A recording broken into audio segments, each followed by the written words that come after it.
परिचय। अंकिता, हम जानते हैं कि सभी जीवों में उन्हें जीवित रखने के लिए एक आधारभूत प्रक्रिया चलती रहती है। क्या तुम जानती हो कि जैव प्रक्रम क्या है? हाँ, किसी भी जीव में होने वाली वह आधारभूत प्रक्रिया जो उसे पृथ्वी पर जीवित रखती है, जैव प्रक्रम कहलाती है। बिल्कुल सही। सभी जीवों में जीवन को बनाए रखने के लिए विभिन्न प्रकार की प्रक्रिया चलती रहती है। इन सभी प्रक्रियाओं के लिए ऊर्जा की आवश्यकता होती है। जीवों को यह ऊर्जा शरीर के बाहर से भोजन के रूप में मिलती है। तो आओ इस विषय में विस्तार से चर्चा करें। उद्देश्य। इस पाठ के अंत में आप निम्न करने में सक्षम हो जाएंगे: जैव प्रक्रम का वर्णन करना, जैव प्रक्रमों के प्रकारों को पहचानना, पोषण को समझना, विषमपोषी पोषण को समझना, विषमपोषी पोषण के प्रकारों की पहचान करना, विषमपोषी पोषण के प्रकारों को समझना, पौधों में पोषण को समझना, प्रकाश संश्लेषण की प्रक्रिया को समझना, पौधे जल और कार्बन डाइऑक्साइड कहां से प्राप्त करते हैं इस बात का पता लगाना, प्रकाश संश्लेषण के महत्व को समझना, जैव प्रक्रम के प्रकार। आधारभूत जैव प्रक्रम निम्न प्रकार के होते हैं: गति, श्वसन, संवेदनशीलता, वृद्धि, प्रजनन, उत्सर्जन, पोषण और परिवहन। गति के दौरान जीव एक स्थान से दूसरे स्थान पर जाते हैं अथवा एक ही जगह स्थिर रहते हुए अपने अंगों को गति प्रदान करते हैं। श्वसन वह प्रक्रिया है जिसमें शरीर द्वारा ग्रहण किए गए भोजन से ऊर्जा प्राप्त होती है। संवेदनशीलता अपने आसपास के वातावरण में परिवर्तन को महसूस कर सकने की क्षमता है। बच्चे से वयस्क होने को हम वृद्धि द्वारा परिभाषित कर सकते हैं। जीव प्रजनन द्वारा अपने ही जैसे और जीव उत्पन्न करते हैं। उत्सर्जन वह प्रक्रिया है जिसमें शरीर में बचे मल को बाहर निकाला जाता है। पोषण वह प्रक्रिया है जिसमें भोजन को ग्रहण करने के बाद में उसे छोटे कणों में तोड़ा जाता है ताकि शरीर उसे अवशोषित कर सके। परिवहन वह प्रक्रिया है जिसमें शरीर के एक भाग में बना पदार्थ शरीर के दूसरे भागों तक पहुंचता है। पोषण।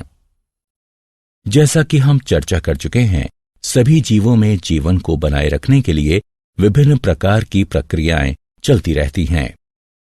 इन सभी प्रक्रियाओं के लिए ऊर्जा की आवश्यकता होती है। जीवों को यह ऊर्जा शरीर के बाहर से भोजन के रूप में मिलती है। भोजन ग्रहण करने और उसको प्रयोग में लाने की प्रक्रिया को पोषण कहते हैं। भोजन एक कार्बनिक पदार्थ है। ग्लूकोज सबसे सरल और स्टार्च सबसे जटिल भोजन है। स्टार्च और ग्लूकोज को सम्मिलित रूप में कार्बोहाइड्रेट कहा जाता है। जब हमें तुरंत ऊर्जा की आवश्यकता हो तो हमें भोजन के रूप में कार्बोहाइड्रेट लेना चाहिए। कार्बोहाइड्रेट के अतिरिक्त भोजन में वसा, प्रोटीन, लवण, विटामिन तथा जल भी होना चाहिए, क्योंकि ये सभी जीवों की सामान्य वृद्धि और विकास के लिए अनिवार्य रूप से आवश्यक हैं। पोषण के साधन। किसी जीव द्वारा भोजन को प्राप्त करना उस जीव के पोषण का साधन होता है। तत्वों और ऊर्जा की सामान्य आवश्यकता सभी को होती है, लेकिन सभी में इसकी पूर्ति अलग अलग तरह से होती है। इसीलिए हर जीव के पोषण का ढंग अलग होता है। भोजन प्राप्त करने के ढंग के आधार पर जीवों को मुख्यतः दो समूहों में विभाजित किया गया है: स्वपोषी एवं विषमपोषी। स्वपोषी पोषण। स्व का अर्थ स्वयं और पोषी का अर्थ पोषण है, अर्थात स्वपोषी का अर्थ है अपना पोषण स्वयं करना। स्वपोषी पोषण पोषण का वह प्रकार है जिसमें जीव अपने आसपास के वातावरण में उपस्थित अकार्बनिक पदार्थों जैसे कार्बन डाइऑक्साइड और जल से अपने भोजन का निर्माण स्वयं करता है। हरे पौधे स्वपोषी होते हैं। स्वपोषी साइनोबैक्टीरिया भी इसी प्रकार अपना पोषण करते हैं। इसलिए हम कह सकते हैं कि वे जीव जो कार्बन डाइऑक्साइड और जल से अपना भोजन स्वयं बनाते हैं स्वपोषी कहलाते हैं। स्वपोषी जीवों में हरे रंग का रंजक क्लोरोफिल पाया जाता है जो सौर ऊर्जा को अवशोषित करता है। स्वपोषी जीव अवशोषित सौर ऊर्जा का उपयोग प्रकाश संश्लेषण द्वारा कार्बन डाइऑक्साइड और जल से ग्लूकोज बनाने में करते हैं। प्रकाश संश्लेषण प्रक्रिया का समीकरण ये है। विषमपोषी पोषण। विषम का अर्थ अन्य और पोषी का अर्थ पोषण है, अतः इसका अर्थ है अन्य स्रोतों से अपना पोषण करना। विषमपोषी पोषण पोषण का वह प्रकार है जिसमें जीव अपने आसपास के वातावरण में उपस्थित अकार्बनिक पदार्थों जैसे कार्बन डाइऑक्साइड और जल से अपने भोजन का निर्माण नहीं कर सकता और अपने अपने भोजन के लिए दूसरे जीवों पर निर्भर रहता है। अधिकतर जीवाणुओं, कवक और पशुओं में इसी प्रकार का पोषण होता है। वे जीव जो अकार्बनिक पदार्थों जैसे कार्बन डाइऑक्साइड और जल से अपना भोजन स्वयं नहीं बना सकते तथा भोजन के लिए दूसरे जीवों पर निर्भर रहते हैं, विषमपोषी कहलाते हैं। विषमपोषी वह उपभोक्ता है जो अपने भोजन के लिए दूसरे जीवों पर निर्भर रहता है। विषमपोषी अपने भोजन के लिए स्वपोषी जीवों और दूसरे विषमपोषी जीवों पर निर्भर रहता है। विषमपोषी पोषण के प्रकार। विषमपोषी निम्न 3 प्रकार से अपना भोजन प्राप्त करते हैं: मृतजीवी, परजीव, होलोजोइक। मृत का अर्थ नष्ट हो चुका और जीवी का अर्थ आश्रित है, अर्थात ये वो पोषण है जिसमें जीव पोषण के लिए नष्ट हो चुके कार्बनिक पदार्थों जैसे सड़ा हुआ पौधा अथवा मृत पशु पर आश्रित रहता है। जैसे कवक तथा बहुत से जीवाणु मृतजीवी होते हैं। पर का अर्थ दूसरों पर और जीवी का अर्थ आश्रित है। परजीवी वह जीव होता है जो वृद्धि, भोजन और आश्रय के लिए किसी दूसरे जीव पर निर्भर रहता है, लेकिन अपने पोषक की उत्तरजीविता में कोई सहायता नहीं करता, जैसे प्लाज्मोडियम, कुस्कुटा, फीता कृमि इत्यादि। होलों का अर्थ ठोस पदार्थ और जोइक का अर्थ पशु है, अर्थात ये वो पोषण है जिसमें भोजन के रूप में जटिल कार्बनिक पदार्थों का अंतर्ग्रहण किया जाता है, जैसा कि सभी पशु करते हैं, जैसे मनुष्य, श्वान, मवेशी, अमीबा। पौधों में पोषण। हम पहले ही चर्चा कर चुके हैं कि हरे पौधे स्वपोषी होते हैं और प्रकाश संश्लेषण द्वारा अपने भोजन का निर्माण करते हैं। प्रकाश संश्लेषण। प्रकाश का अर्थ सूर्य का प्रकाश और संश्लेषण का अर्थ निर्माण है, अतः प्रकाश संश्लेषण का तात्पर्य सूर्य के प्रकाश की सहायता से भोजन का निर्माण है। प्रकाश संश्लेषण वह प्रक्रिया है जिसका उपयोग सभी हरे पौधे, नीले हरे शैवाल, साइनोफाइटा और कुछ जीवाणु करते हैं। यह कार्बन डाइऑक्साइड और जल से कार्बनिक यौगिक, मुख्यतः शर्करा बनाने की वह प्रक्रिया है जिसमें ऊर्जा के स्रोत के रूप में सूर्य के प्रकाश का प्रयोग होता है और क्लोरोफिल सूर्य के प्रकाश को अवशोषित करता है। प्रकाश संश्लेषण को संक्षिप्त रूप से इस समीकरण द्वारा दर्शाया जा सकता है। प्रकाश संश्लेषण मुख्यतः 2 चरणों में विभाजित होता है। प्रकाश आश्रित चरण, प्रकाश आश्रित अभिक्रियाएं।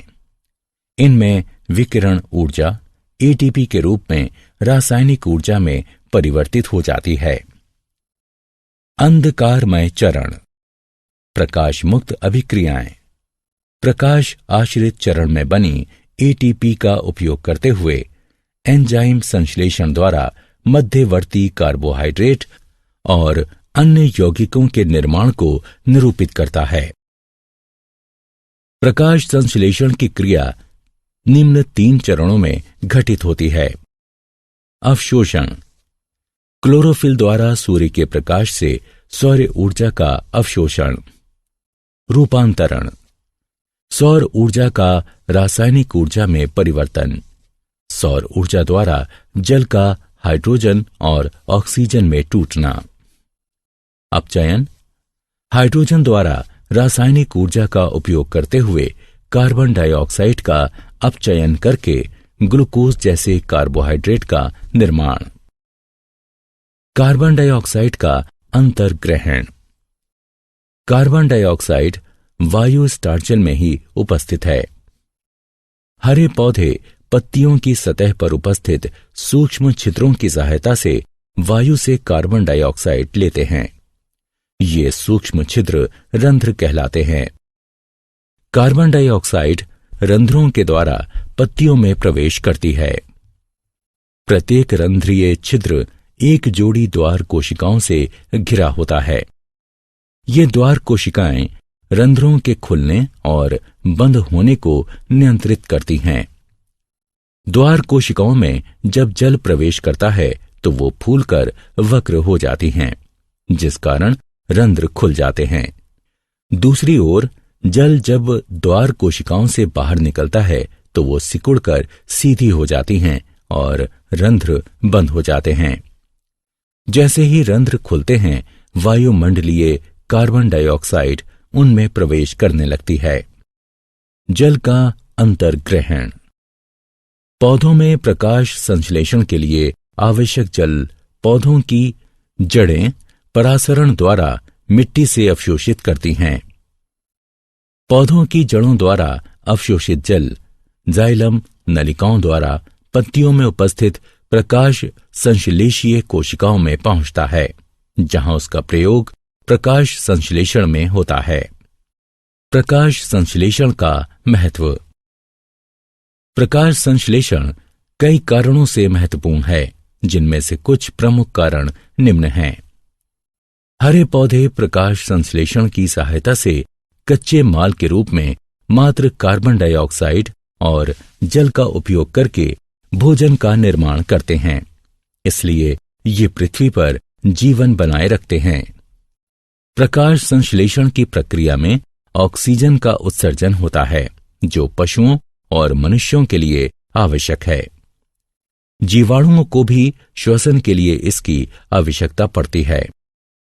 ईंधन के जलने में ऑक्सीजन की आवश्यकता पड़ती है। जीवाश्म ईंधन जैसे कोयला, तेल और प्राकृतिक गैस, ये सभी संरक्षित सौर ऊर्जा हैं, जो करोड़ों वर्ष पहले प्रकाश संश्लेषण द्वारा बनाए गए थे। मूल्यांकन, सही उत्तर को उठाकर उसके संबंधित स्थान पर रखें। क्या आप जानते हैं? एटीपी ऊर्जा मुद्रा है। दृश्य वर्ण क्रम से हरे रंग को अवशोषित न कर पाने और उसे परावर्तित करने के कारण पत्तियां हरी दिखाई देती हैं। नीला और लाल प्रकाश प्रकाश संश्लेषण के लिए सबसे उपयुक्त है। प्रकाश आश्रित अभिक्रियाएं क्लोरोप्लास्ट के थाइलेकाइट में होती हैं। कार्बन डाइऑक्साइड का यौगिकीकरण क्लोरोप्लास्ट के ग्राना में होता है। प्रकाश ऊर्जा की छोटी छोटी थैलियों, जिन्हें फोटॉन कहते हैं, इसके रूप में उत्सर्जित होता है। जल का टूटना प्रकाश अपघटन कहलाता है। सारांश। आइए हमने जो कुछ सीखा है उसे संक्षेप में दोहराएं। जीवित रहने के लिए प्रत्येक जीव को विभिन्न ऊतकों की प्रत्येक कोशिका में ऑक्सीजन, जल तथा भोजन की आवश्यकता पड़ती है। जीवन को बनाए रखने के लिए अनिवार्य रूप से आवश्यक विभिन्न प्रक्रियाएं जैव पराक्रम कहलाती हैं। गति, श्वसन, संवेदनशीलता, वृद्धि, प्रजनन, उत्सर्जन, पोषण और परिवहन प्रमुख जैव पराक्रम हैं। जैव पराक्रमों के चलते रहने के लिए प्रत्येक जीव को ऊर्जा की सतत आवश्यकता होती है। जीवों द्वारा पोषक तत्वों के अंतर्ग्रहण, उनके उपयोग, साथ ही श्वसन के कारण ही ऊर्जा मुक्त होती है। पोषण के प्रकार के आधार पर जीवों को स्वापोषी और विषमपोषी इन दो समूहों में बांटा जा सकता है। स्वपोषी पोषण में जीव बाह्य ऊर्जा स्रोत जैसे सौर ऊर्जा का प्रयोग करते हुए सरल अकार्बनिक पदार्थों से उच्च ऊर्जा युक्त जटिल कार्बनिक पदार्थ बनाते हैं।